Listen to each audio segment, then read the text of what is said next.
Your country is in big trouble. I know. You're not winning. know. You're not winning this. You have a damn good chance of coming out okay because of us. You don't have the cards. You're buried there. Your people are dying. You're running low on soldiers. Listen, you're running low on soldiers. I think we've seen enough. What do you think? Huh?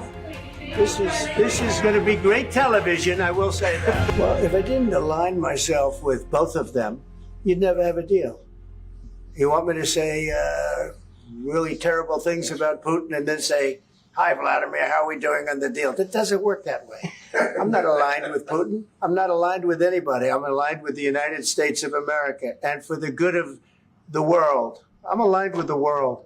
And I want to get this thing over with. You see the hatred he's got for Putin. It's very tough for me to make a deal with that kind of hate. He's got tremendous hatred. And I understand that. But I can tell you the other side isn't exactly in love with, him either. You want me to be tough? I could be tougher than any human being you've ever seen. I'd be so tough. But you're never going to get a deal that way. He occupied our parts, big parts of Ukraine, part of East and Crimea. So he occupied it on 2014. So during a lot of years, so I'm not speaking about just Biden, but those time was Obama, then President Obama, then President Trump, then President Biden, now President Trump, and God bless, now President Trump will stop him. But during 2014, nobody stopped him. He just occupied and took. He killed people. You know what the contact 2015. He killed our people, and he didn't exchange prisoners. We signed the exchange of prisoners, but he didn't do it. What kind of diplomacy, JD, you are speaking about? What do you mean?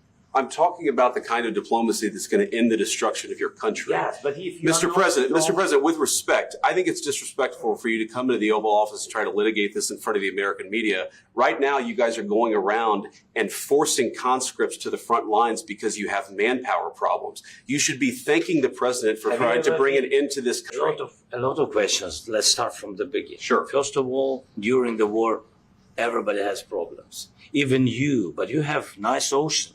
And don't feel now, but you will feel it in the future. God bless. You don't know that. God bless. God bless. You will not have war. Don't tell us what we're going to feel.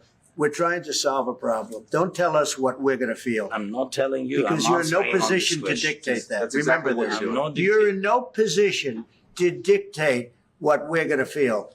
We're going to feel very good. You will feel influence. We're going to feel very good and very strong. You will feel influence. You're right now not in a very good position. You've allowed yourself to be in a very bad position, and he happens to be right about it. From the very beginning of the war. You're not in a good position. You don't have the cards right now. You're gambling with the lives of millions of people. You're gambling with World War III.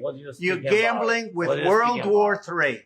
And what you're doing is very disrespectful to the country, this country. That's back to you. Far more than a lot of people said they should have. Your country's in big trouble. Wait a minute. No. You've done a lot of talking. Your country is in big trouble. I know. You're not winning. You're not winning this. You have a damn good chance of coming out okay because of us. Mr. President, we are staying in our country, staying strong from the very beginning of the war. We've been alone, and we are thankful. I said thanks you haven't in been this alone. cabinet. You haven't been alone. In this cabinet. We gave you, through this stupid president, $350 billion. You voted we gave for you your military equipment. Your people are very brave. But you're either going to make a deal or we're out. And if we're out, you'll fight it out. I don't think it's going to be pretty, but you'll fight it out. But you don't have the cards. But once we sign that deal, you're in a much better position. But you're not acting at all thankful. And that's not a nice thing. I'll be honest, that's not a nice thing. All right, I think we've seen enough. What do you think? Huh? This is going to be great television.